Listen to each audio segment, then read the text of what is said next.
Hi, I'm Shrek. I'm an associate professor in the Molecular Neurobiology Laboratory at the Salk Institute. And in my laboratory, we use the invertebrate model Elegans and the vertebrates zebrafish and mice to study how the brain generates behavior. So today, you're going to hear from three of our fantastic scientists. You're going to hear from Molly Mahi, who's a postdoctoral fellow, and research assistants Ahana Chakraborty and Janki Patel. And they're going to tell you about the experiments that they are doing. And once you have seen those sections, you would also have a chance to ask them a couple of questions at the very end. So I think it should be a fun video and a fun interaction with us. At the same time, we look forward to hearing from you.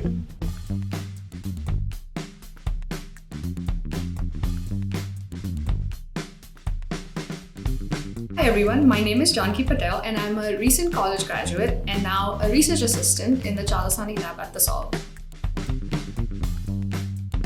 I knew I wanted to study the brain since I was a very young kid. My grandpa would always say, your brain is your strongest weapon, and for some reason that stuck with me all this time. Following my neuroscience ambition, I worked in a neurobiology lab as an undergrad, and that fueled my already bright fire.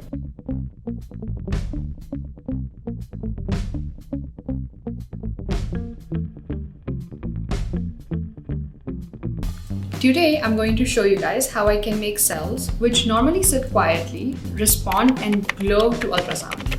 I am going to give cells a piece of information in the form of DNA, which will make the cells glow when I turn an ultrasound stimulus on. So let's get started.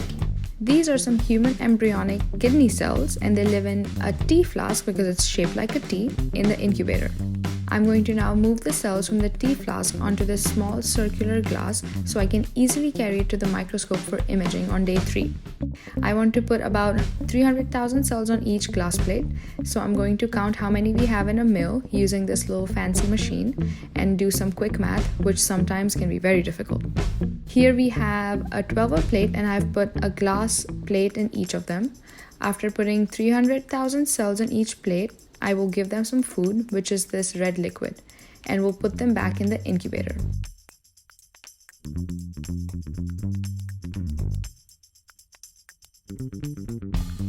So this is the next day. The cells have gotten to know their environment and are ready to get to work.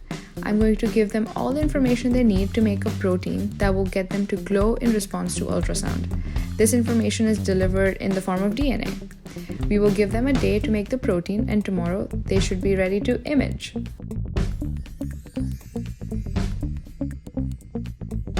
I am gently loading the cover slip onto the holder.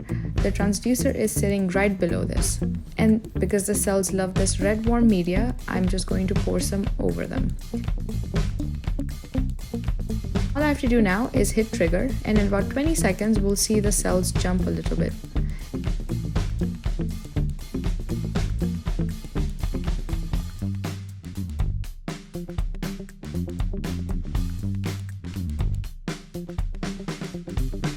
A better understanding of all this will allow us to develop therapeutic tools for treating neurodegenerative diseases and many other diseases like diabetes and chronic pain that affects a large population of the world.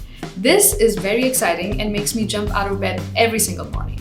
And of course, I absolutely love the people I work with every single day. They're so smart and supportive, and we have so much fun doing cool science every single day. And I'm so grateful for all of that.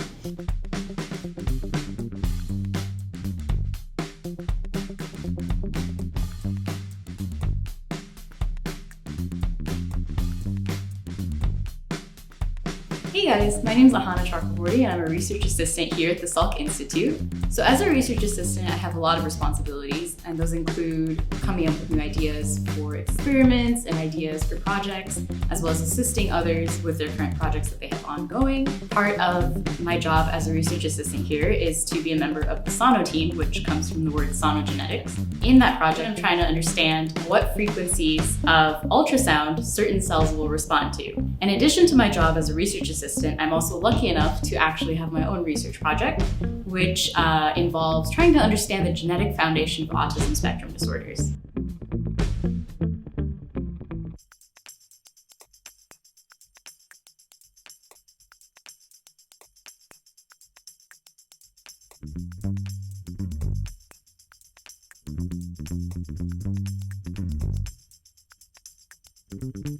So today what I will be showing you in lab is a procedure that we use very frequently for multiple experiments. It's called immunohistochemistry. So that's a very big word, so we can break that down. Immuno comes from the use of antibodies. Histo comes from the actual tissues themselves, so maybe a brain or a different organ. And then chemistry, of course, stems from the word and use of chemicals in these experiments. So here we have a brain from a mouse that we stimulated with ultrasound. We want to see how the ultrasound may have affected its neuronal proteins. I'm going to freeze the brain now in this little box so that I can cut it into thin slices later. This is our cryostat. Cryo comes from the fact that the inside of this machine is kept at -20 degrees Celsius to keep the tissue intact. I'm going to cut the brain into thin slices of about 20 micrometers. So how does antibody labeling work? When our body fights an infection, it makes antibodies, which recognize foreign particles and mark them for destruction. Let's say we want to label some animal tissue. First, we label the tissue, which is known as the antigen, with something called a primary antibody. Then we tag the primary antibody with something called a secondary antibody. This antibody has a fluorophore attached to the end, which is a fluorescent molecule that emits a certain wavelength of light when stimulated by a different wavelength of light. Now back to lab. Here I am very carefully putting the tissues onto the slides. The slides are ready to cover and seal. Now we're going to turn on the microscope, shine the laser, and ta-da! Now we can see some proteins.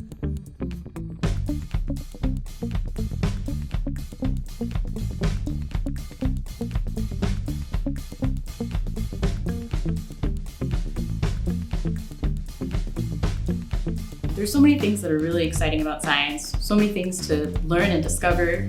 And the more I learn about science, the more I want to go out and do science. The more I do science, I want to learn even more about science. And sometimes you get results that aren't necessarily what you expected. They're quite different from what you expected. And that might feel like a failure, but the good thing about science is that actually nothing is really a failure. You get one result and you take note of it and you add that and you adjust your question. You come up with a better question maybe, or a different question even, and you pursue that next. So there's never a failure, there's always just a motion forward, discovering something new.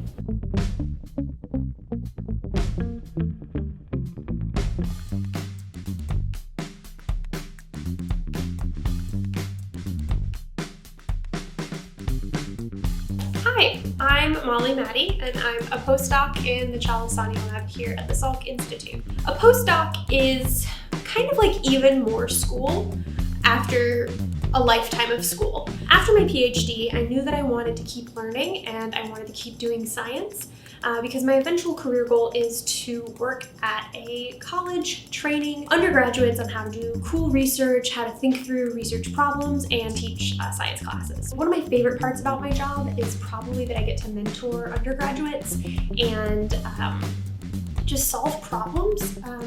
I know it seems kind of hokey to like to solve problems, but I just sometimes see a connection somewhere and want to be able to directly interrogate that connection and see if it's real or see what's the cause of that connection, and that's what I get to do in science.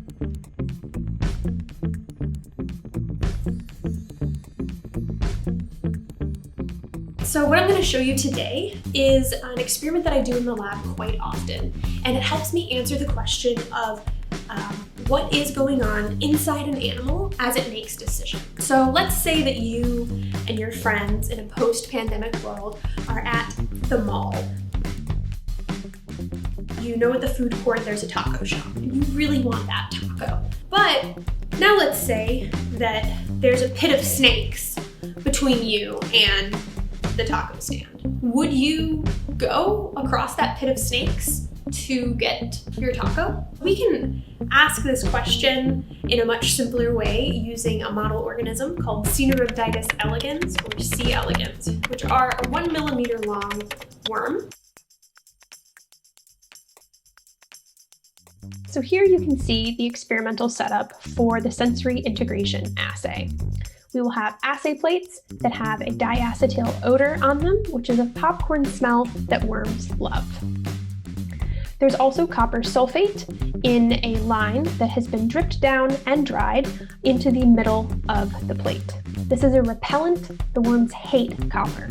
So what we can do in this experiment is ask what is normal wild type? How often do they decide to get to that flavor, that compound, that taco that they really like, even when there's something really scary preventing them from getting there? So I'll place down a population of worms, typically about 100 worms, and then I wait 45 minutes. I then look at this same plate and observe where the worms are.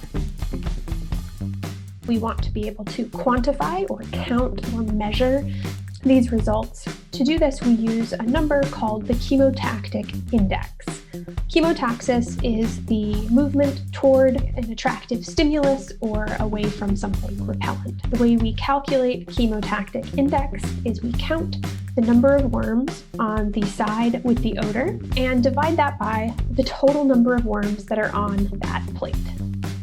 What we see is usually wild-type animals that have been well-fed and not stressed their entire lives will only cross that barrier to get to that smell that they really like about 20% of the time.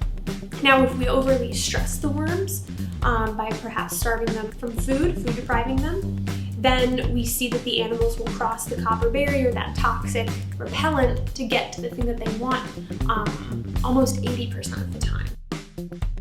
I really like talking about this assay because it lets us realize that we are a combination of not just our genetics and our environment, but also our internal states. So what's going on inside us, biochemically, metabolically, neurologically, what's going on inside. What I hope to do with these worms in this super simplified model system is really understand bigger biological questions like how do we make decisions and what controls choice.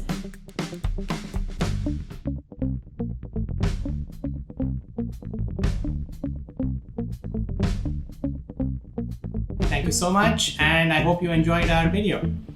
Good luck with everything. Bye.